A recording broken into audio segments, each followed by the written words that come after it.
where we bring you awesome guests from the Web3 space, investors, creatives, and so much more. And on today's episode, I'm super excited because I have Michail with me. He's been a lead curator at Boiler Room, a DJ for many years, and overall polymath in the electronic music scene, and curating for clubs such as Berghain, festivals as CTM, and he's also been working with many global brands and is now full-time at Zara. And I'm super excited to dive into this conversation about the correlation between electronic music and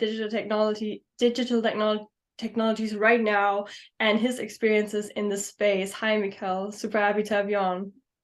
Hey, good day to you. Thank you so much for having me. So yeah, I would love to know, like, take me back to the early days of your career starting off. I heard you moved to Berlin and then you start working for Boiler Room, and I want to know, like, what made you so excited to work in the creative industry, and especially in the music industry? I mean, my so-called career, which really, I don't know if you really can call that, but I mean, it spans now more than 17 years in music in particularly, which makes me sound pretty old, I must admit. I mean, ultimately, what got me into all of this was really the excitement and the love for underground music culture, you know. So I grew up I'm originally from the Soviet Union, came to Germany in the early 90s, and I ended up in Germany in the middle of fuck nowhere, pardon my French, where there was really nothing going on. Small town Germany, you know, very, very opportunity to really participate in any kind of music or any kind of culture, you know. But nonetheless, through a couple of really lucky accidents, you know, I got very deeply engaged with particularly the emerging rave culture, and also in particular the more experimental left field part of it, you know. And also I got very lucky to get online very, very early for particularly European and German standards. So I think I had a broadband internet access in 98, which is very early in those days. And I immediately dove into into that, you know, like how do you participate in culture that you can't participate in real life digitally, you know? So that was always the main drive. On one hand, you know, the interest in new forms, really like the deep fascination with things I do not have a context for. You know, and this is like one of the things that also my curatorial work or my interest in general. It's yes, of course, you need to understand the historicity of things. You know, you need to understand how do things um why are things the way they are and how could they have been different. But nonetheless, you know, I'm always in looking for the new, you know, the things that I've not yet experienced and can't really, you know, catalog in my brain. So that is like a kind of, you know, what drove me into this. And then, you know, Berlin was a, quite a natural decision. You know, at that time I wanted to do something else completely different. I actually want to become a theater actor. But then the things that were happening in Berlin, you know, I saw a lineup, like a poster with all the music that I liked at that time. And I was like, yo, I have to move to Berlin because this music that I really, really, really deeply care for is happening in Berlin. This was 2005. And then, to cut a long story short, um, I just started to do things. You know, I also have this theory that small town punks, which I kind of was, you know, like a small town punk with a I bad am too. I can relate to that.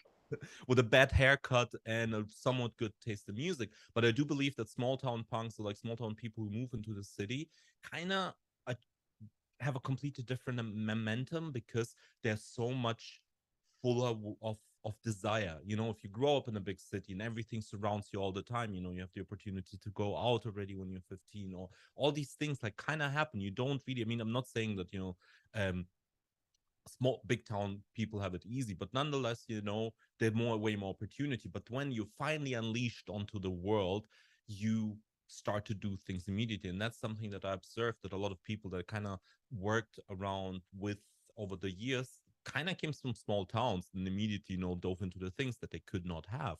And this is what I did, you know, I started to organize parties because I thought, you know, Berlin is this magical place where everything is happening. Then I came there and was like, hey, actually the things that I really want to happen don't happen. So let's make them happen, you know. And so I always say, you know, I'm not really like, whatever I do is not really like a career per se. It's like more professionalized fanboyism. You know, I was a music fan, so I started to participate in the culture, build like kind of a platform for my community, which was like kind of bass musicy, weird experimental dance music stuff. And from that, things grew because you were kind of building for the culture, with the culture. And the same thing, really led to Boiler Room ultimately, because this was a platform that obviously was at that time documenting underground music in the spaces it was happening, with the people making it happen. And I wanted to participate in that and give others the opportunity to tell their story of their communities through the platform of online media, which now 13 years ago was quite a big achievement, because this was early days of internet and social media, like streaming like the way we do now. This was near impossible for everyday people or musicians. So that's like what happened. But ultimately, maybe just to frame the general interest that also led me into Web3 is, what I think I like to do is to build platforms for artists so they are able to do the things they want to do uh, better.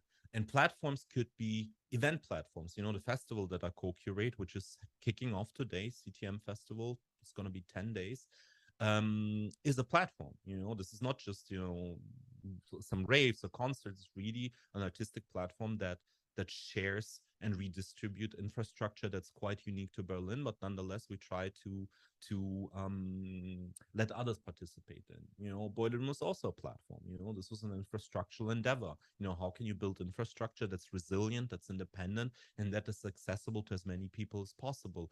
And in the wake of COVID, like the early days of COVID, was very, very clear that new infrastructures are needed, because one of the things that immediately was clear during COVID is that most of the systems that in particular independent artists relied on, and the people working with them, in my perspective, is very often, this intersection between club culture, experimental independent music, all of these platforms, they did not allow for that, because they were in one way or the other abusive and really void of agency of the artists who needed them to survive. So this idea of like building platforms to retain, maintain, and build agencies, I think, at the core of all of the work that I do, no matter if it's organizing parties or if it's selling JPEGs on the internet. I honestly love this because I feel like it's so organic how, even Zora, looking at Zora, it looks like such a like vibing brand itself. Like it makes kind of sense for me that you are part of all of these ecosystems kind of. And I'm wondering, from you mentioning like the pandemic, and we had this withdrawal for a long time from the music scene. We couldn't go out, we couldn't go clubbing. I'm wondering from your perspective now, what has changed within your circle, like you as a DJ and as a clubber, like what have you been observing now? I mean, now it's obviously booming again. And as we see Boiler Room, they had a massive spike as well in their platform. And I'm wondering like what you're observing right now, and how do you feel like the scene has changed within the last years? I mean, also, but maybe, I mean, the things that I observe don't particularly make me happy, because to exist independently, to exist outside of corporatism, to exist outside of, you know, um, to really, build these spaces yourself become harder and harder, because of course underground music and underground culture is embedded into any kind of global economy, and also is, prone to whatever, the economic, social, and political climate is. And this is, everyone is pretty aware of it, unless you live in a really, really, really tiny bubble. Things are continue to be unwell for the greatest part of our society, in particular also for a lot of the young people that are embedded within underground culture. I mean, ultimately, underground music culture is very often youth culture, and youth culture and young people are the ones that more mostly have not yet, accumulated any wealth, so things are quite dire. Many of my DJ friends have a hard time surviving, just because it gets harder to play. The costs of living have risen tremendously. The production costs have risen tremendously. Very often, underground music culture um, is, based on informal economies. Like I know friends who do amazing work but make less than living age because they don't have an employer. They kind of try to live a different life out, because very often, these structures, they are not organized in such a way. So to be honest, even though things look very great, the things that look great are very often the things that are already very, very well monetized. For example, Boiler Room. I mean, they got sold over the pandemic. I got out of the project full time just before the pandemic. But over the pandemic, they got sold. So of course, Boiler Room is doing economically, it's in a completely different position than it was, before, when it was like largely independent. And many of the festivals that you see doing really, really well, they are quite often also attached to bigger commercial um, players, AAG or Live Nation or other promoters that are already like very, very big. But when it comes to very these independent DIY cultures and infrastructures, they are not doing all too well, because pretty much everything is um not set up in a way that they can succeed. And I was, of course, hoping that Web3 technologies could be a chance of undoing a lot of this harm, which is why I got into these technologies, well, to begin with, and Zora in particular. Yeah, and I know you're also part of Refraction DAO, as far as I know. Yep. And I'm wondering, like, this is something that I've been observing as well. It's kind of like it shifted from this collective aspect, I feel like, more towards the superstar DJ or the superstar like people, like maybe collective. And I'm wondering, what is your experience with like the DAO space so far, and being part of like Zora and DAOs, and how do you like have seen that um, the tools that we are using right now or that we are trying to establish are helping communities and artists? Mhm. Okay, so maybe, to be able to answer this question, maybe I would like to rewind a little bit and present you um, my understanding of the technologies and the chances that lie buried within, because ultimately you need to approach these things very often with some sort of greater, let's say, socio-political vision, or ideological perspective. So the way you build things, the way you understand core fundamentals like governance, participation, they kind of define what the outcome will be in these systems. So with a full disclaimer, before 2020, I wasn't much of a blockchain or crypto person at all. As many people, yes, as a curator in particular, I'm always interested in technologies and how they manifest new social political realities. So of course I was like looking at it, but ultimately a lot of like the ideological frameworks that were defining what a large part of the crypto space was, were to me unsavory, to say the least, because very often they are deeply libertarian, deeply antisocial. They're very often rooted in a neo-social Darwinistic, individualism, and I think that any kind of ideology that is rooted around the sovereignty of the individual, is not a good blueprint for society, because we build social contracts differently. We always, if we want to build a healthy community, society, we need to center our efforts around what's mutual, what's the mutual benefit, and not how can I optimize my position in that social system. But thinking about some of these things, I understood two fundamental ideas. Understood that decentralization doesn't need to be necessarily the sovereignty of the individual, which means, no one can fuck with me, not the bank, not the state, not my ex-wife or my ex-partner, but I'm my own island. you know that is for many people as they understand decentralization. But I think this decentralization can also be understood as the redistribution to the many. You create many nodes that build one resilient whole. So this is one thing that really also inverts the focus of the work, from this individual to the mutual. And then, of course, one of the things that particularly, um, excited me was the fact that a lot of these technologies, at least, when a couple, like two, like now 3 years ago, a lot of it was still very, very participatory, which means that we were at a point where, yes, all the systems in which we were operating in, like, let's say, the legacy music industry, social media, they were in one way or the other abusive or were perpetuating some form of abuse. I mean, let's say social media, we got originally promised really neat ways to share kitten pictures, but what did we get instead? The second coming of fascism all across the world, and on the way, we lost every kind of agency as netizens, as political beings, as sovereign individuals, as even, our agency as data points in this large pool of data, the noosphere that kind of spans the globe. And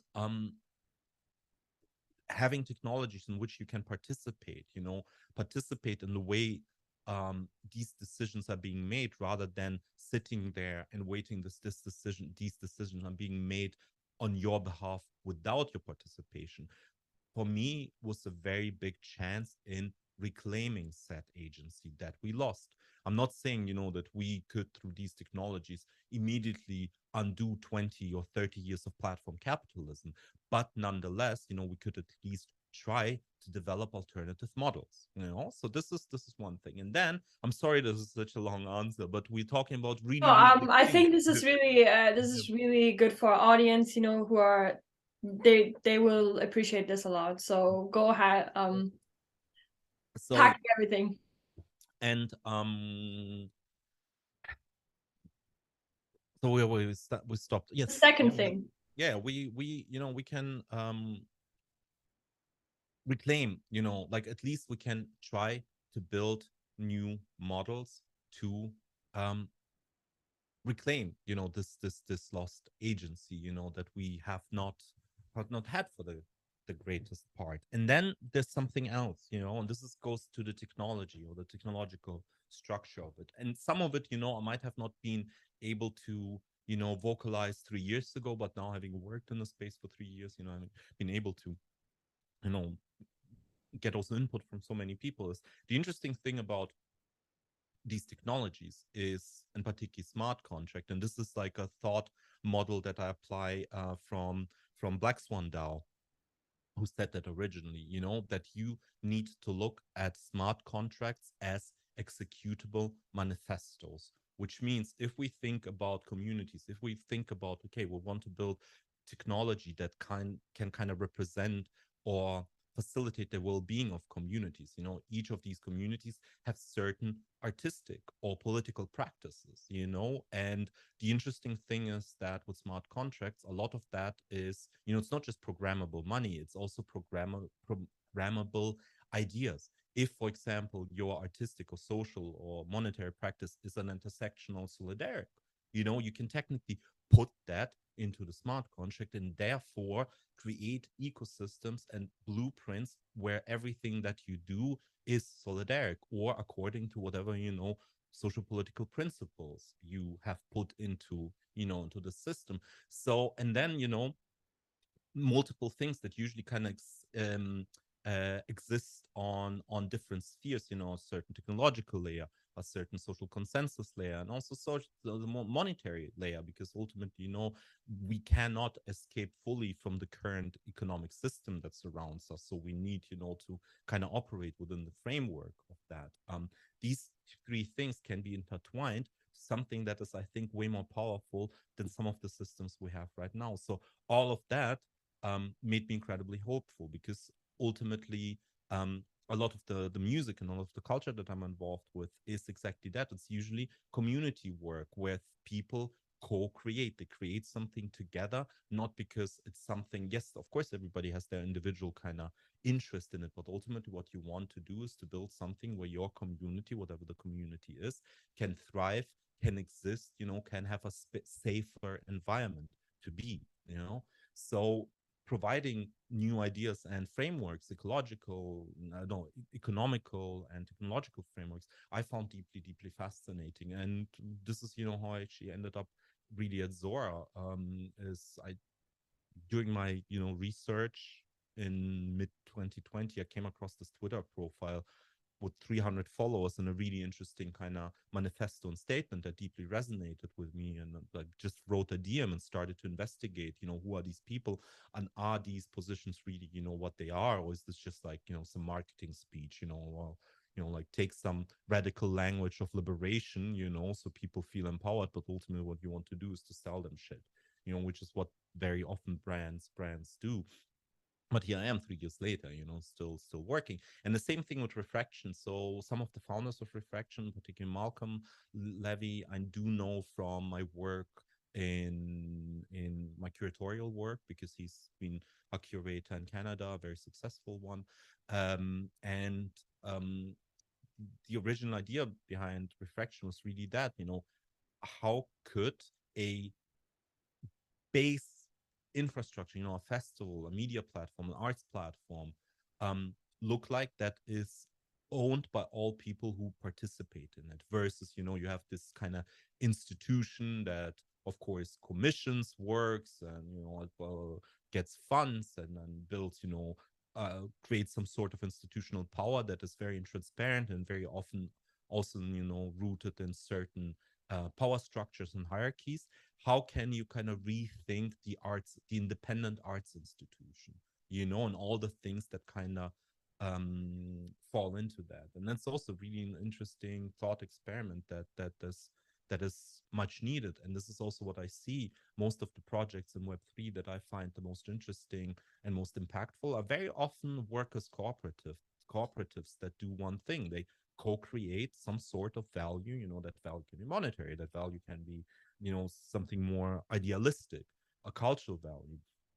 But then also think at the same time about co-ownership and redistribution of that value versus, okay, let's accrue wealth and extract it from that community, but rather acknowledge the fact that all of these things are being co-created and therefore need to be in one way or the other, redistributed. Now, I'm not saying that such a way of living, thinking, and co-creating sets you up for monetary success and therefore for the ability to survive out there, because again, the system that surrounds us right now is incredibly predatory.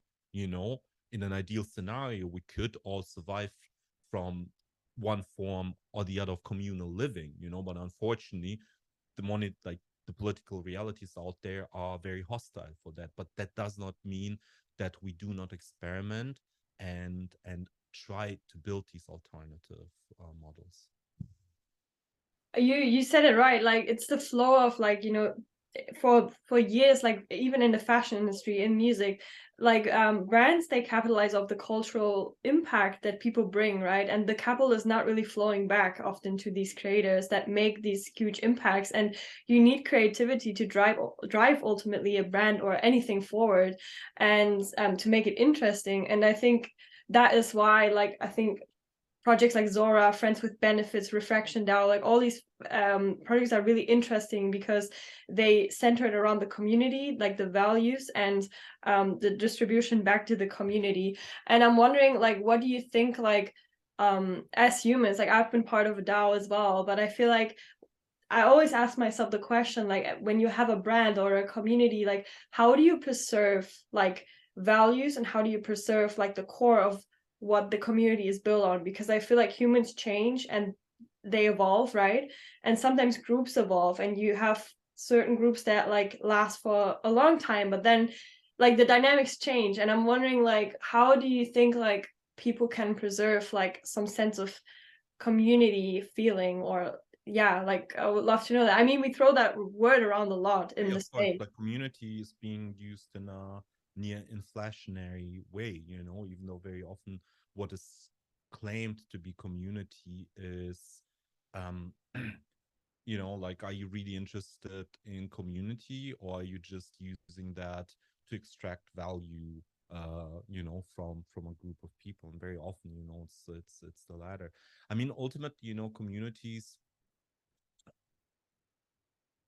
thrive and continue to thrive if they act upon principles and also adhere to set principles, where even at points where the most convenient thing might be the least principled, which means if you stray from the principle, you give up on what you set out to do in the first place. Very often these are monetary decisions, like in terms of, like, where do we take this party, this label, this DAO, are we trying to grow organically? Are we trying, to grow with a community focus, or are we turning that into a business venture that might, then completely change the social dynamics and what people have in terms of expectations? And this is ultimately the way to do that. You have to have a certain set of principles and really adhere to them, and then that is a lot of work, and I do think that a lot of the projects that we've seen coming up over the last, 24 months have not survived because people really misunderstood, two things. A, what a DAO is, and B, how much work it takes to maintain a group of people that wants to achieve something collaboratively. So I'm saying that people misunderstand what a DAO is because ultimately, this decentralized autonomous organization, ultimately implies that something, things are automated. But which was originally, the intention, originally, DAOs were very, very big on the tokenomics. These was really highly complex smart contracts that would automate very often, some sort of token driven very often investment, so there was less human factor to it and more, how do we automate these things? But then, the DAO became more a concept, for um to signal that you operate within these Web3 or on-chain native environments, but nonetheless, it's more, a kind of signifier for a social group that uses these, technologies. But if you look, the fact, like, most of the DAOs are not, autonomous in the sense that they are, themselves, but they're very often not decentralized in the sense, nor are they fully autonomous. They're organizations, so there's like these two things, on one hand, people think, okay, if I start a DAO, we'll have this huge array of tools that will, allow me to do all these things automatically, and I don't need to really care about the people. But then, people create drama, people smell, people have opinions, and all of these things need to be negotiated, and they cannot be negotiated with tokenomics. They need to be negotiated in a political, like, basically in a political and I'm saying political because, governance is deeply political. And this is also something that a lot of people misunderstand, is that they venture into these technologies trying to build things without actually answering or educating themselves on some really base, core, fundamental, like, ideas, about what is governance, how consensus look like, what models of governance are there, is the current status quo. And this is not me, I'm not like some sort of anti-democratic conspiracy theorist. I'm deeply, deeply convinced that we have, like, the functioning democracies of this world, are wonderful, wonderful, wonderful operation systems for the world, but very often, people assume that whatever, social political status quo in their immediate environment um, exists is a good blueprint for what we are trying to build online, and might be not so. Maybe we need to look at alternative models of governance, of how to redistribute vote, stuff like that. So these are, some of the misconceptions that people, have when they venture into this, and then they find themselves with very dysfunctional, environments. I really love that you point that out, because I remember I was giving up I was writing inside a DAO group, and somebody was saying, hey, just don't write me, just send a proposal. And I was like, but I'm still a human, like, I still want to interact with you guys and not just like be on chain. So there's an aspect to decentralization that we are still like human groups operating, right? Like, yes, there's the smart contract, yes, there's the security layer, but like there's still like the community aspect of you. Like, I want to exchange ideas with people, like I'm not just want to give a proposal, at least from my side. Like, that was something that I was deeply confused about. Yeah. And I'm wondering, so like, you know, for me, I'm a lover of music as well. And if I go to the clubs now, I can't like stop thinking about how this space is gonna look like in a couple years. And I'm wondering, do you think like AR and NFTs and everything will be incorporated within the music industry a lot more in the future? Um, I mean, there's of course really interesting use cases for a lot of NFT and Web3 technology for underground music. It's just that a lot of it was sabotaged by late stage capitalism. You know, this is um, like in particular, you know, the people who participate in this, who have, you know, really want to explore, you know, what alternative operation models can we develop with these technologies for independent culture. We carry a very heavy big backpack around with us just by association with the space, you know, just because things like Bored Apes and Gary V exist, you know, makes working with these technologies and also kind of speaking on behalf of these technologies very very hard, you know, and understand why that is, you know. Um so I think the road that we have is still a very long one, just because, you know, you need to work through so much, you know, negative associations, which rightfully so exist. You know, I would say that the last 2 years showed in a very good way or really bad way, you know, like some of the worst case scenarios of what can be done with such technologies, really.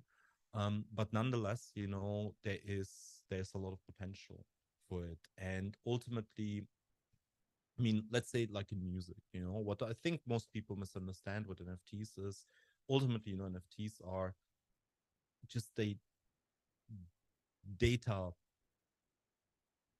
wrapper. You know, it's not particular medium in itself. What it does, it takes a stupid medium like a music file, you know, and it wraps it um, into a highly dynamic, you know, um, data burrito, to so to say. You know, it like takes a stupid medium and makes it dynamic, which means it creates a variety of possible data points that all point at this medium, and only one of these data points really is a monetary one where you can exchange a digital asset for another digital asset, you know, and very often people choose to exchange that digital asset for digital asset that has some more monetary value, say Ethereum, you know, or USDC, you know, but it's just one data point out of many. You know, you can the same way, you know, use NFTs and the data points attached to it to build your own social graph, you know. Like, why would you, for example, sell 10,000 copies of the same file, you know, to make, like, let's say Bandcamp? You know what you do? You sell 10,000 copies of the same file because you want to build 10,000 relationships with your audience. You know, you want to make money, but you also want to build 10,000 relationships. But these relationships are very, very distributed across many platforms and databases that you have no real control over, you know, or no access to. And very often are designed in a way because somebody else wants to monetize these data points first before they give you your slice of it.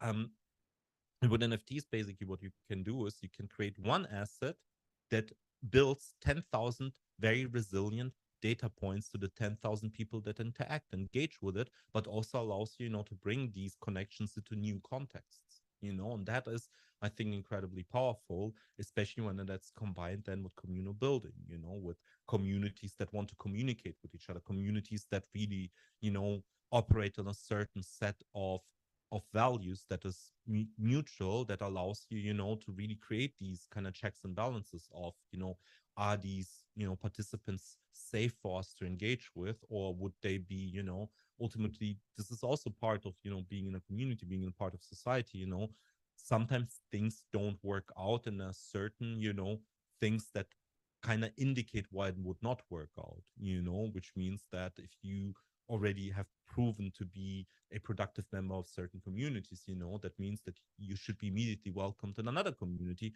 but your participation in other communities might signal that you're maybe not really, you know, fit to participate.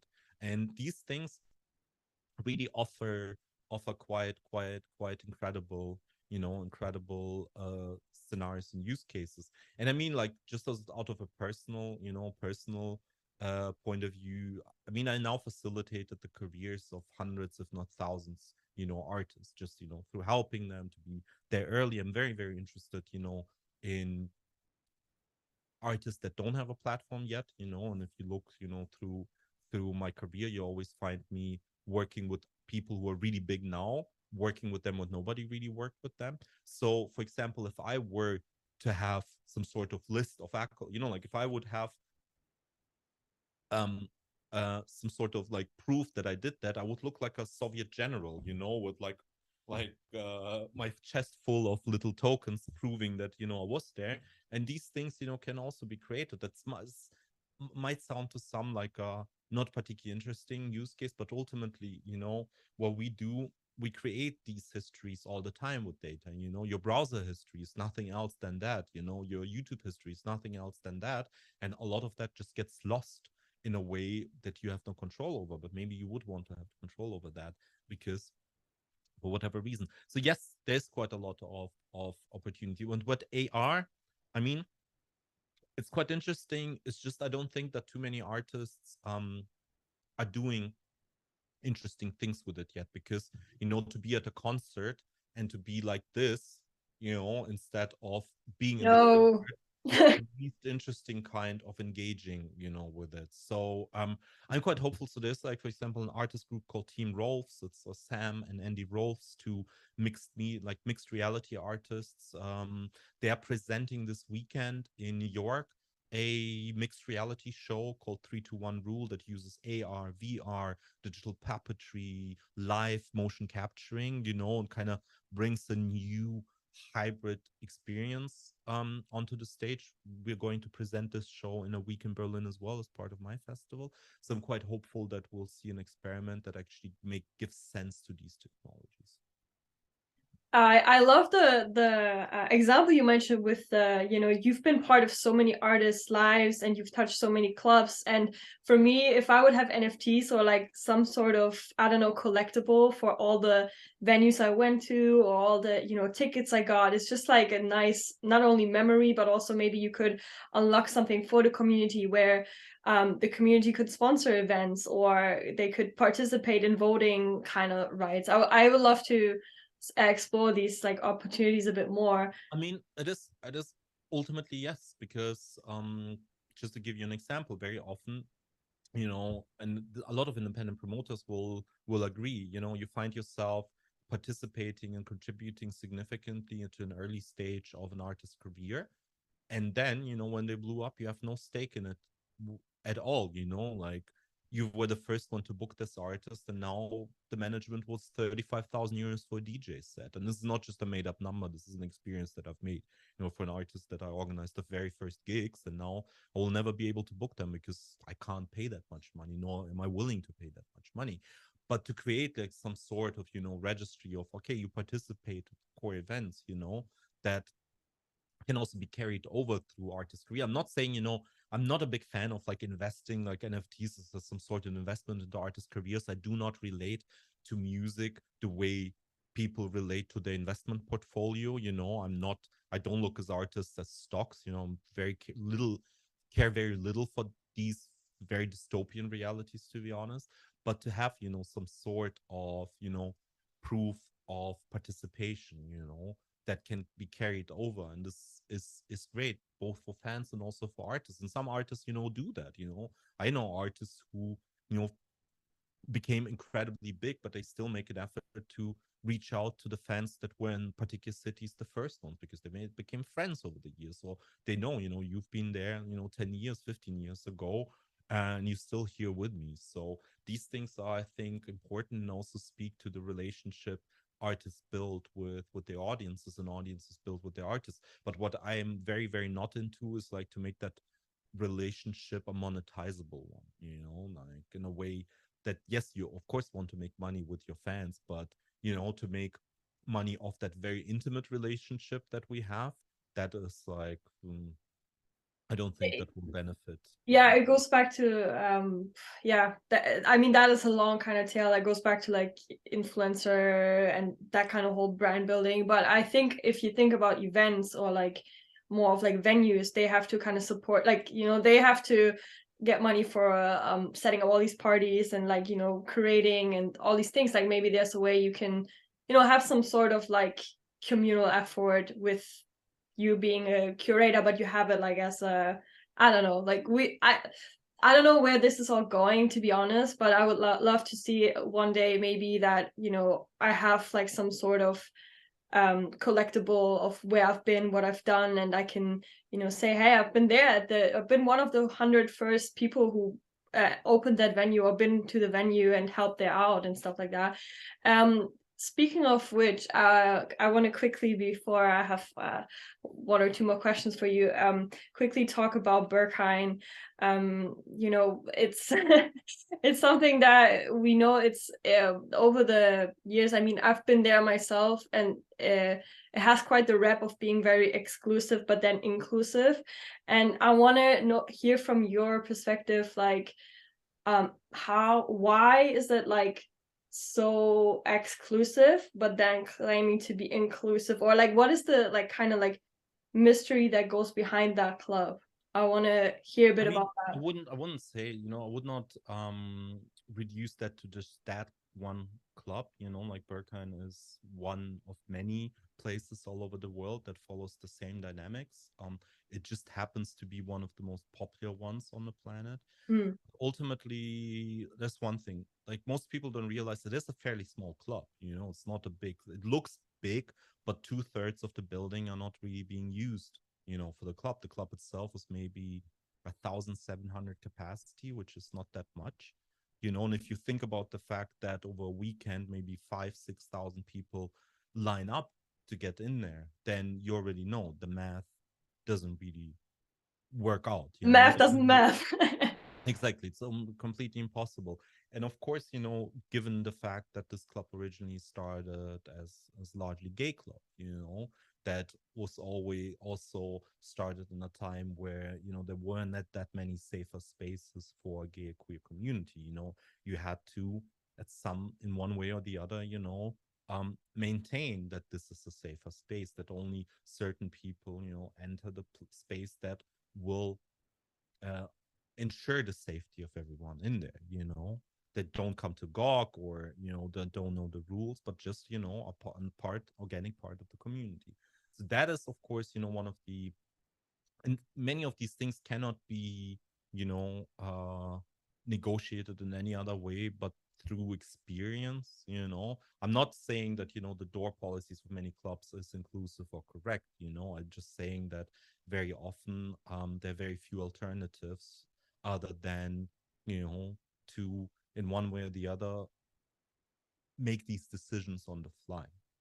Even though I do think that most clubs don't really need that, because they are not really the kind of cultural spaces that they would try to artificially construct through, through this. But again, because in many of times before, I was a DJ myself, or like somebody who had like a bit of a profile, I wouldn't get into most of these places myself, because it was probably not cool enough.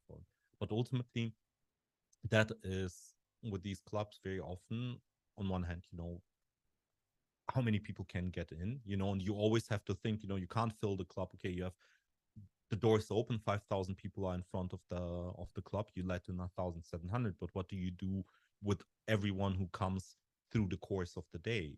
This place is open for 36 hours, so you need always to maintain some room for the community, for the people that you expect. So I think that this is the reality for many places, and this is ultimately, it's just like the Berghain got so much attention because the building is, the club is incredible, it is obviously a unique experience. Like, no matter where you go on the planet, there are very few clubs that are like as impressive as that. Obviously, it's like, I mean, the interesting thing is, which most people don't think about, is, clubs are actually non-spaces, because they're kind of spaces outside of society. You go into these spaces because you want to opt out, from whatever defines your immediate physical reality. You know, you want to be a different person. I mean, most people don't realize that in many of these clubs, you know, there are no mirrors, you know, just because it should be a space where you don't reflect really upon yourself in such a critical sense, but you're just in the moment, you know, and there's like, which offers us a certain form of transcendence. And so that happens to be a club that got a lot of the attention, but I wouldn't say that the opportunities that it offers for that are particularly unique. You know, there's like little hole in the wall clubs that might not be as big, might not have such a good sound system, but can offer the same amount of transcendence and safety from, you know, the outside world. So yeah. You speaking about this, it's just like you as a curator, is there like a certain kind of pressure that comes with, like, you know, Berghain has a rep, and there's other brands I would say around Europe, like clubs and spaces that have a certain kind of rep, and you as a, like, how do I say it? Does it ever become a pressure to play the coolest, to get the coolest people there, and to or do you? I mean, you know, I personally don't care much for coolness. I think that I care for providing a platform for artistic perspectives that have no platform, for the people who are interested in set perspectives. You know, like if your intention in your creation or organizing parties is coolness, then sure. You know, I don't consider myself particularly cool, nor do I strive to be that. I just, you know, want that cool things have a safe place to, like, now I say, I don't care for coolness, but I care for cool things. I mean, cool things from my perspective, like stuff that like really is like, whoa, shit, this is Yeah, and also never new seen kind before. of And not experimental like things. coolness as like some sort of social currency, you know. Yeah, So I mean, the only pressure that as a curator, you, of course, you always have pressure in terms of how can you tell a story that has not been told that way? How can you create experience that has not been experienced? You know, but that always is a also communal process. You know, most people misunderstand curation as some sort of monolithic practice. You know, there's like this all-knowing Renaissance man or woman, you know, who's traveling through all the artistic categories, you know, visual art and digital art and music and performance art. And, you know, they're just so eloquent in their taste. Bullshit. You know, most curators, you know, would not be anything without the communities surrounding them, which means that in your curatorial practice, you always have to acknowledge that fact that it's always a communal practice, you know, and you never exist outside of all of that. Yes, you might be better at um than others, you know, to kind of bring these things together into a coherent format, but ultimately it does not stand on its own. It is always embedded into the work of others. And to represent that, that's also a big challenge. I think that's the pressure. How can you tell these stories without omitting the fact that these are stories that others tell? You just provide a platform for. I think that's a really cool like insight I got from you right now. And to finish things off, I think this was such a cool episode, but I want to ask, like, us, like the Gen Z community that is listening to Oh, this is that a podcast. Gen Z? Is your audience? I mean, not all of them, Okay, like, yes, you know, that's we have Gen really Z. mixed, I'll be down with the but young you kids. know, Well, you gotta give them youngsters a bit of don't final forget to plug. advice. Don't forget to plug my SoundCloud profile, I please. will, I will, but I want to ask, like, I'm also part of a DJ DAO that is forming, and I'm asking myself, and like people around me are asking themselves, me as a like fan of dance music, or, you know, like, what can we do to um bring things forward, and what do you think is like good advice to give people, like, get involved within community, or like what would you say, like, we have to get it from you right now, because, you know, we are I mean, looking at people like ultimately, you. what I always recommend is how do you how do you like build infrastructure and share this infrastructure with those who don't have access to the infrastructure. This is how most great things start. You know, this is how Boiler Room started. This is how NTS started. This is how many community radios started. This is how many, you know, parties start. This ultimately, you know, how can you improve the overall situation for not only just your in group, but also people surrounding it, you know? And that is, I think, the best way to approach these things is, you know, to just build a very positive environment, you know, that's sincere and that is not in one way or the other, you know, again, abusive, you know, doesn't want to take advantage of the audiences, the artists, and is participatory. I mean, again, you know, I think the greatest things are, you know, if you want to build an event brand, then I'm not be good at helping, you know, because like I don't think about these things, you know. I think rather about how can you, you know, provide a platform for things that don't have a platform. And I do think that this is the best way to grow such communities. Yeah. But also you have always to question your own artistic practice, you know. Are you actually, you know, are you really contributing something that right now nobody else can do, you know? If you are um you know, if you think with a selection of, and this is not a dig at Afterlife, but you know, if you like come with a USB stick full of like kind of Afterlife-esque minimal trance, um, there's about, you know, you can throw a rock, like I could throw a rock out of the window and it probably would hit somebody who DJs the same stuff, you know? So you really have to be critical, you know, like is it really fun, or am I just adding more to a soup that is already, you know, spilling over?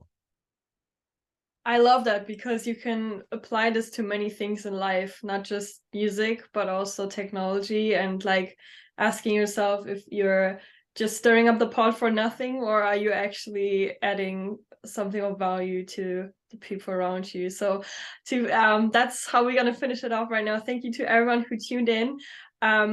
You're also gonna play later, I think.